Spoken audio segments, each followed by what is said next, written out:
Parte del panel, eres combinación clave. Estamos en el Hotel Sheraton en estos momentos, transmitiendo desde aquí, como una vez al mes lo hacemos, el programa de Combinación Clave. Estamos ya en contacto con otro observador muy atento de la situación política, el director del Observatorio de Políticas y Redes Sociales de la Universidad Central, Nicolás Freire. Nicolás, ¿cómo estás? Hola Fernando, muy buenos días.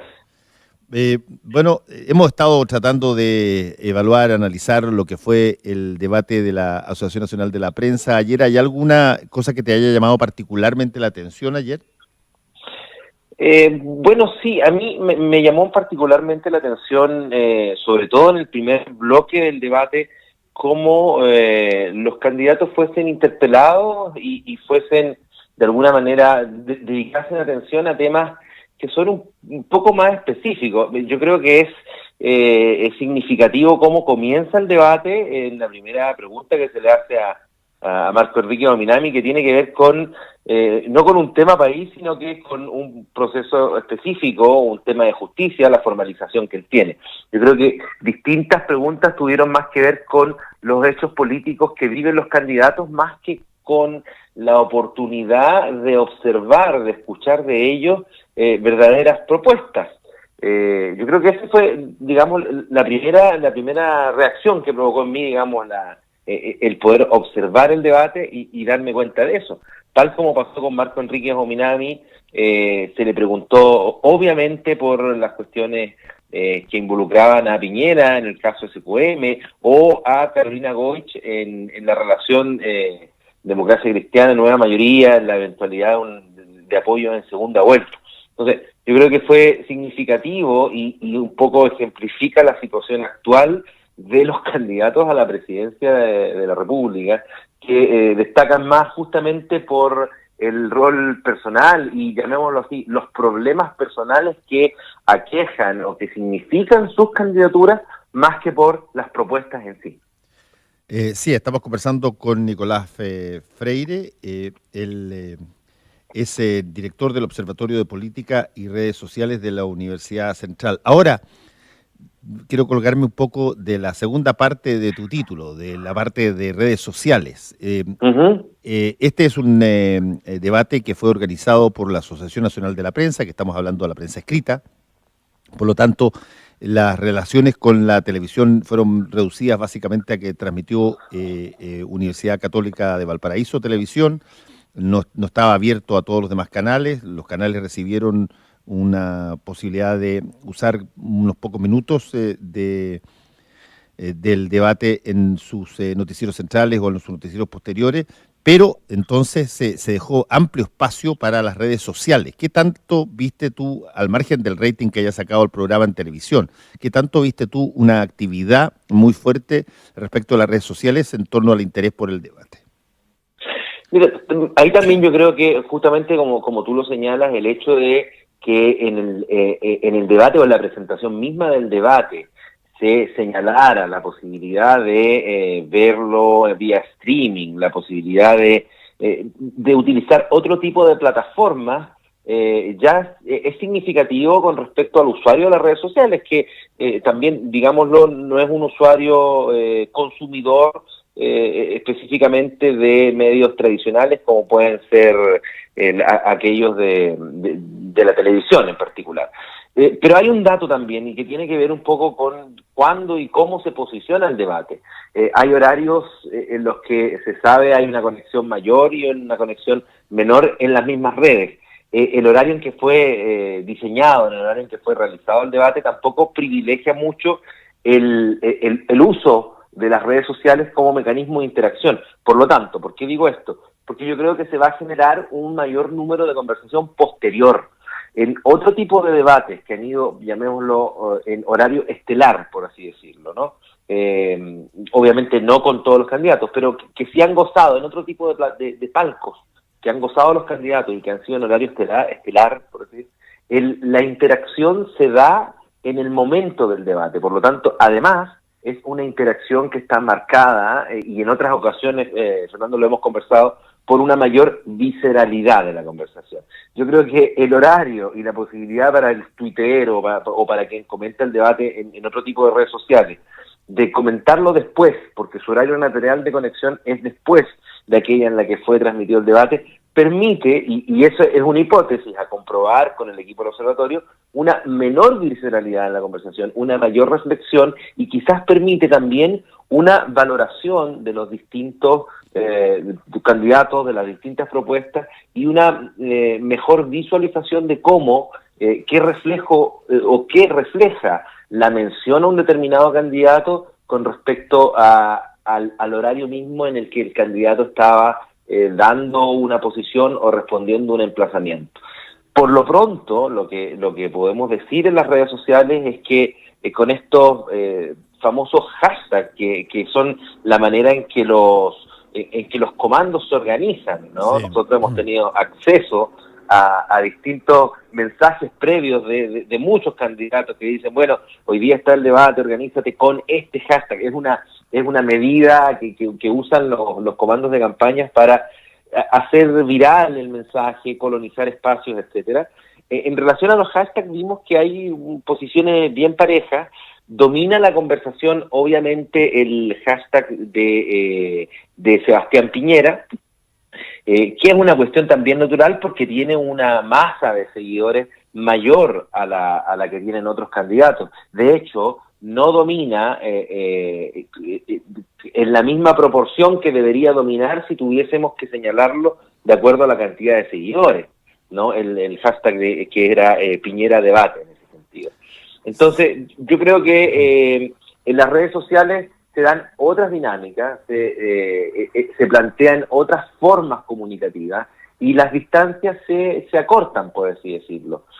Lo mismo ocurre, o lo mismo podemos observar si nos damos cuenta que los candidatos que mejor se han organizado, y sobre todo también a la luz de este debate en redes sociales, son aquellos candidatos que, digámoslo, no gozan de los mejores pronósticos. Entonces ven en ese territorio la posibilidad de recuperar terreno. Estoy hablando en particular de Marco Enrique Ominami y de José Antonio Kast, que son candidatos que no están compitiendo, digamos, por la centralidad de la conversación, sino que están compitiendo por disputar la centralidad de la conversación en las redes sociales. Ya, pero hay un punto que es súper interesante. De los 8 candidatos que están en estos debates, hay 2 candidatos que están o han sido involucrados en, por ejemplo, el financiamiento ilegal de la política a través de Soquimich. Por lo tanto, ni Marco Enrique Ominami ni Sebastián Piñera van a poner ese tema. Y que es un tema relevante en términos de la expectativa de la opinión pública respecto de aquello que pasó. Y por lo tanto, o los ponen los otros candidatos, o ese tema no es parte de los debates. Claro. O los ponen los periodistas que van a plantear preguntas, pero no de motu propio no sale por parte del ninguno de los dos porque no quieren tocar un tema que los afecta y pueden ser súper agudos, súper críticos en otras instancias que tengan que ver con las biografías de cada cual, pero esa parte no se toca salvo que un tercero lo haga. Y eso también disminuye las posibilidades de que estas personas debatan sobre cuál ha sido su rol en este escándalo, digamos. Sí, hay 2 puntos. El primero, me permito poner a la reflexión que tú haces una pregunta. Y es una pregunta que de verdad y muy sinceramente yo no tengo una respuesta específica. O sea, la pregunta es, ¿de verdad les afecta?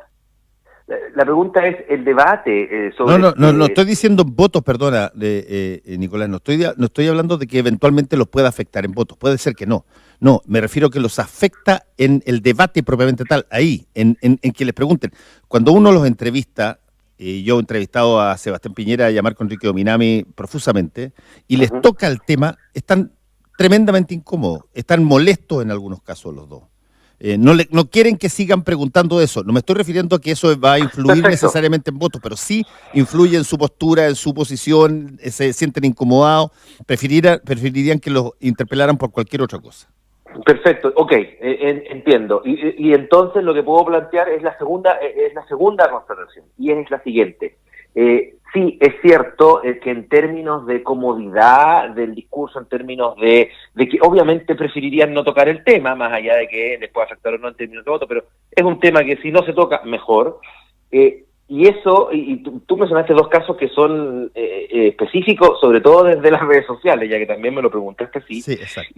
Y que es justamente, mira, estamos en presencia de dos candidatos que tienen formas de comunicar, que tienen formas estratégicas distintas en las redes sociales. Piñera es un candidato que es masivo, que tiene una audiencia tremendamente amplia, que no puede darse el lujo, por así decirlo, de interactuar. Piñera en el último mes ha hecho una interacción nada más en Twitter y fue para responderle a su señora, obviamente con estrategias de campaña, etcétera. Marco Enrique Ominami es todo lo contrario, tiene una audiencia que es de nicho en el entendido que son menos, es un grupo selecto y es de nicho y puede ser que sea de nicho porque no puede obtener mayor número de seguidores que estén atentos a su campaña o simplemente porque prefiera conservar la conversación dentro de un entorno más amigable. Esta primera constatación se ve en los temas y en las valoraciones que ellos tienen en las redes sociales. Los temas para Piñera son tremendamente ásperos, la crítica está siempre presente y es por eso que dentro de la conversación que existe con respecto a Sebastián Piñera siempre vamos a encontrar el tema SQM, todos los temas que él no quisiera debatir o participar de la discusión. Quizás es también por eso que Piñera no interactúa en las redes. En el caso de Marco Enrique Ominami, como tiene comunidades políticas digitales más endógenas, más cerradas, ¿no? Más homofílicas, en ese sentido, él puede darse el lujo de interactuar porque los temas los ponen ellos, o sea, los pone su propio sector. Y en la valoración y en los temas con respecto a Marco Enrique Ominami, que interactúa, dicho sea de paso, en el último mes ha interactuado 444 veces, a diferencia de la única vez que ha interactuado Piñera, es justamente porque esos temas no aparecen. Exactamente. Ahora estamos conversando con Nicolás Freire, quien es director del Observatorio de Política y Redes Sociales de la Universidad Central. Ahora, tú que monitoreas las redes sociales, hay, como se comenta mucho, una presencia muy fuerte de lo que se denominan bots, o sea, robots que replican una y otra vez una frase positiva, por ejemplo, hacia un candidato, o una frase negativa hacia otro candidato, y que en realidad no son personas? Como en todos los territorios políticos, hay elementos que ensucian y son un disturbio de la conversación. Y es efectivo que existen y que están presentes los bots y los trolls, que son dos elementos distintos. Los trolls nosotros podríamos asemejarlos a, o podríamos operacionalizarlos diciendo que son personas o son cuentas reales de personas que están dedicadas a viralizar el discurso. El troll podríamos, si queremos jugar con una metáfora, decir que es el activo militante político de la red, que lo único que hace es viralizar un discurso que solo sea positivo para el candidato que apoya. El bot, que es una cosa distinta, el bot puede ser, el bot es un robot, una cuenta falsa, por así decirlo. Exacto. Y es una cuenta falsa que es pago. Es decir, yo ahí estoy engañando, estoy haciendo trampa, por así decirlo, porque lo que estoy haciendo es distorsionar completamente la información a través de la posibilidad o la capacidad de pago y de contratación que tenga yo de estos servicios que se ofrecen y se ofrecen en todo el mundo, que son para justamente distorsionar los datos. Es decir, puedo tener una gran cantidad de bots y de trolls en mis seguidores. Puede existir una gran cantidad de bots y de trolls con respecto a las conversaciones en las que yo participo, y eso obviamente va a jugar un poco o a ser determinante a la hora de decir si es una conversación positiva o negativa. Ahora, hay herramientas que permiten un poco determinar cuál es la cantidad, cuál es el porcentaje de bots o la presencia de bots y de troll en el entorno de una determinada cuenta, es decir, en el entorno de la cuenta de un determinado candidato. Y eso es algo que se puede encontrar, que cualquier usuario podría llegar a una página donde diga, mira, existe, esta cuenta tiene alrededor de un 50, un 60% de trolls. Nosotros mismos en el Observatorio de Política y Redes Sociales hemos hecho estudios que nos han podido hacer intuir y después hemos constatado efectivamente la adquisición de esos servicios. O sea, nosotros monitoreamos las cuentas, no solo de los candidatos presidenciales, sino que políticos y actores políticos en general, y de una semana a otra que un candidato o que un actor político pase o tenga un incremento de 10.000 seguidores, es tremendamente sospechoso. Entonces eso nos hace hacer una observación mayor y darnos cuenta de que existen bots y trolls en la conversación. Pero yo solamente quiero agregar una última reflexión con respecto a este punto. Yo particularmente no soy un alarmista de la presencia de bots o trolls. ¿Por qué? Porque como partí señalando, creo que están presentes estos elementos de distorsión como en todos los territorios políticos. Tú recordarás las famosas críticas de los buses y los Chocman para llevar, para llevar gente que pudiera alentar, acarrear, el acarreo, la movilización política. Bueno, también eso es una distorsión, pero se transformó en una práctica, se transformó quizás en la práctica por excelencia de la política en general. Y hay que simplemente comprender las dinámicas y ser capaces de, cuando uno hace análisis, cuando uno hace el análisis político, de distinguirlas y de poder depurarlas del análisis final. En ese sentido, ¿por qué no me alarmo? Porque son fácilmente determinables, son fácilmente identificables estos bots, estos trolls o cualquier otro mecanismo que esté distorsionando la conversación, y lo digo con la tranquilidad también de que, por ejemplo, solo para citar un ejemplo, autopromocional me dirás tú, pero bien, un ejemplo, en el Observatorio de Política y Redes Sociales, como nuestras valoraciones, nuestras mediciones son a partir de los mismos miembros, estudiantes del observatorio, personas, humanos, podemos tener con el ojo humano, darnos cuenta justamente de la existencia de bots o de la existencia de trolls dentro de una conversación, dentro de una valoración positiva o dentro de una valoración negativa también. Cosa que una máquina, que un computador no puede hacerlo. Sí, es interesante en todo caso observar cómo este segmento ha ido creciendo de una manera realmente impresionante. Ayer el rating del debate de la Asociación Nacional de la Prensa fue altísimo para el canal que lo transmitió, la Universidad Católica de Valparaíso, que normalmente tiene rating muy bajo. Tuvo un rating promedio, creo, cercano de 3 o un poquito más de puntos, que es harto para su estándar de promedio. Pero en materia, yo lo veía en materia de redes sociales, si que se pudiera medir más o menos con la misma lógica de rating, fue muchísimo y muy seguido, digamos. Esta cosa tú la ves, Nicolás, como algo que yo creo que solo tiende a aumentar esta diferenciación entre probablemente lo que podamos ver en televisión y lo que podamos recibir en redes sociales, en la medida que la gente también quiere opinar, que solamente lo puede hacer en los segundos. Claro, o sea, la ventaja de las redes sociales, o si lo queremos también ver de una manera menos auspiciosa para quienes obviamente sean un poquito más apocalípticos y no vean en las redes sociales una ventaja. No, yo la veo, pero bueno, la dinámica de las redes sociales es justamente el cambio en el modo de comunicar. Las redes sociales permiten una bidireccionalidad que otro tipo de modelos comunicativos no permiten. Por ahí la ciencia política fue muy crítica cuando la política empezó a conquistar espacios en televisión.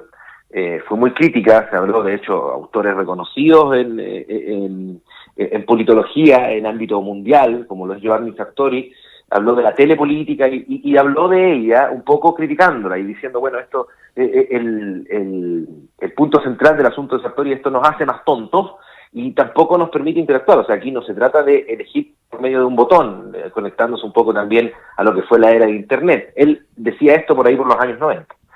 Hoy día no se trata de apretar un botón, se trata de, aunque sea en 140 caracteres, aunque sean 140 caracteres, emitir una opinión, dar sentido a una crítica o dar sentido a una afirmación concordante con el candidato. Por lo tanto, el primer punto yo creo que es, sí, efectivamente, para el uso político que tienen las redes sociales, yo creo que representan una ventaja, ahí vuelvo a mi punto, y al mismo tiempo, así como representan una ventaja, creo que es plausible pensar que pueda aumentar el uso de estas redes para el uso político, ¿no? Una de las también grandes críticas o de las grandes conversaciones que me toca tener justamente por este mayor ojo con respecto a las redes sociales es, bueno, pero Twitter está dejando de ser usado.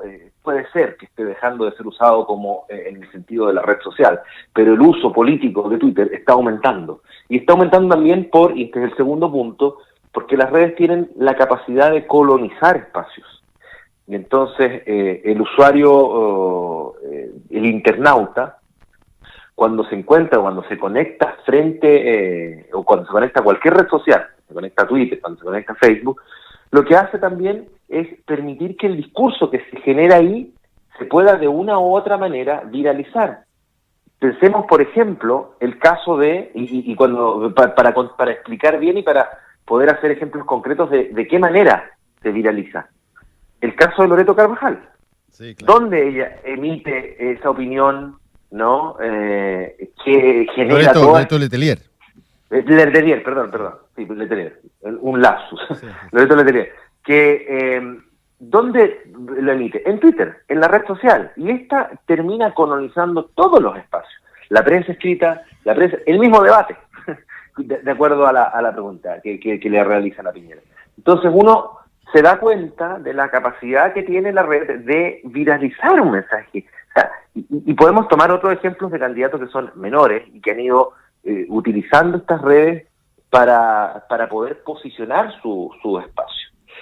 El tercer punto, que también tiene que ver un poco con esto y con el mayor uso que tienen las redes sociales, es un punto que también aquí podría yo decirlo a confirmar. Era una hipótesis hasta hace algún tiempo, hoy día estamos viendo una dinámica distinta. Y es la siguiente, también las redes sociales en el sistema político chileno siguieron la lógica de permitir a actores políticos no tradicionales hacer uso de esa posibilidad de colonización de espacios mediáticos y por lo tanto posicionarse. Me refiero particularmente a la fase embrional del Frente Amplio. Me refiero a la bancada estudiantil, me refiero a Giorgio Jackson, me refiero a los actores que por una cuestión etaria, una cuestión generacional, hacían uso de estas redes, ¿no? Y digamos, formaron ahí o dieron esencia ahí a la base de su apoyo político, ¿no? Si los primeros análisis que nosotros hicimos hace más de un año señalaban justamente que partidos como Revolución Democrática tenían mayor presencia en redes sociales. Era de esperarse entonces, a la luz de eso, que el de este bloque, ¿no? En este caso del Frente Amplio, pudiese tener un mayor posicionamiento en las redes sociales. Y eso, sin embargo, no se está dando. Y entonces, si bien el mayor uso de las redes sociales, también para conectarme y finalizar con respecto a este punto y a la pregunta que tú me haces, debería aumentar, sobre todo en virtud de que permite a nuevos actores entrar en política y agréguese, sobre todo en política en la cual el financiamiento ha sido reducido, etcétera, hay un montón de elementos, ¿no? Está por verse también si finalmente no son los actores tradicionales los que terminan por inmigrar al territorio digital y por definitivamente entenderlo como un territorio en el cual deben estar. Estoy hablando entonces tratando de explicar el por qué Piñera, el por qué Guillé son los que hoy día tienen más presencia. No obstante, este pequeño punto que te hice con respecto al Frente Amplio. Entonces, pero aún así, aun cuando la respuesta fuera, no, en realidad van a ser los actores tradicionales, bueno, eso también justificaría que van a tener mayor uso y van a ser, digamos, utilizadas con mayor frecuencia. Gracias, le damos a Nicolás Freire, director de Observatorio de Política y Redes Sociales de la Universidad Central. Que te vaya muy bien, Nicolás. Muchas gracias, Fernando, que estés muy bien. Chao. ¿Tienes listo tu comentario en redes sociales?